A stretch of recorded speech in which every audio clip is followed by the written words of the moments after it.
How's it going, listeners and subscribers? Today I've got a pretty lengthy article. I'll be surprised if you stayed to the end. This one is about weaponizing AI.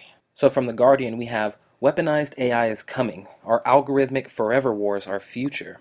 Last month marked the 17th anniversary of 9/11. With it came a new milestone. We've been in Afghanistan for so long that someone born after the attacks is now old enough to go there and fight. They can also serve in the 6 other places where we're officially at war, not to mention the 133 countries where Special Operations Forces have conducted missions in just the first half of 2018. The wars of 9/11 continue with no end in sight. Now the Pentagon is investing heavily in technologies that will intensify them. By embracing the latest tools that the tech industry has to offer, the U.S. military is creating a more automated form of warfare, one that will greatly increase its capacity to wage war everywhere forever. On Friday, the Defense Department closes the bidding period for one of the biggest technology contracts in its history, the Joint Enterprise Defense Infrastructure, or JEDI of all things. JEDI is an ambitious project to build a cloud computing system that serves U.S. forces all over the world, from analysis behind a desk in Virginia to soldiers on patrol in Niger. The contract is worth as much as $10 billion over 10 years,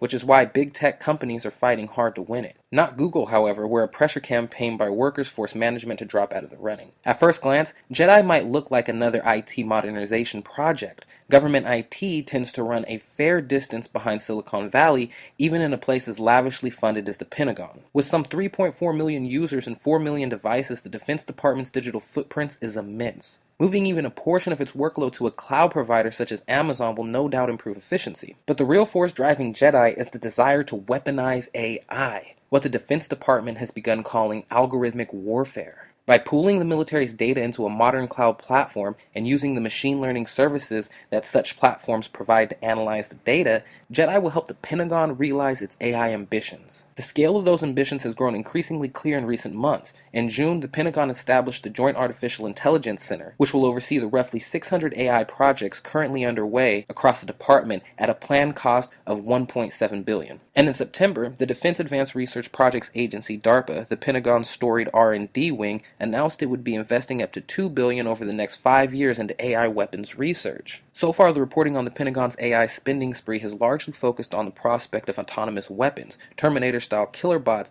that mow people down without any input from a human operator. This is indeed a frightening near-future scenario, and a global ban on autonomous weaponry of this kind sought by the campaign to stop killer robots is absolutely essential. But AI has already begun rewiring warfare, even if it hasn't yet taken the form of literal Terminators. There are less cinematic but equally scary ways to weaponize AI. You don't need algorithms pulling the trigger for algorithms to play an extremely dangerous role. To understand that role, it helps to understand the particular difficulties posed by the forever war. The killing itself isn't particularly difficult. With a military budget larger than that of China, Russia, Saudi Arabia, India, France, Britain, and Japan combined, and some 800 bases around the world, the U.S. has an abundance of firepower and an unparalleled ability to deploy the firepower anywhere on the planet. The U.S. military knows how to kill. The harder part is figuring out whom to kill. In a more traditional war, you simply kill the enemy. But who is the enemy in a conflict with no national boundaries, no fixed battlefields, and no conventional adversaries? This is the perennial question of the forever war. It is also a key feature of its design. The vagueness of the enemy is what has enabled the conflict to continue for nearly 2 decades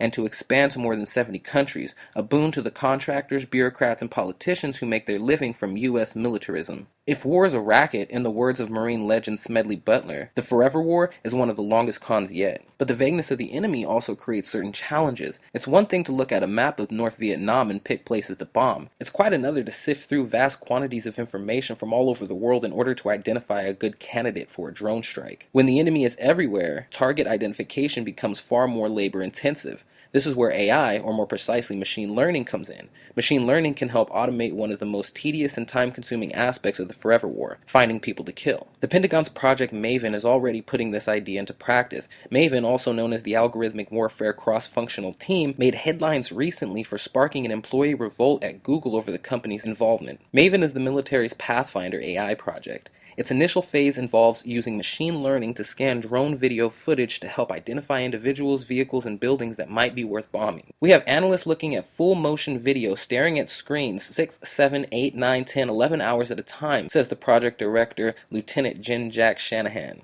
Maven's software automates that work, then relays its discoveries to a human. So far, it's been a big success. The software has been developed to as many as 6 combat locations in the Middle East and Africa. The goal is to eventually load the software onto the drones themselves so they can locate targets in real time.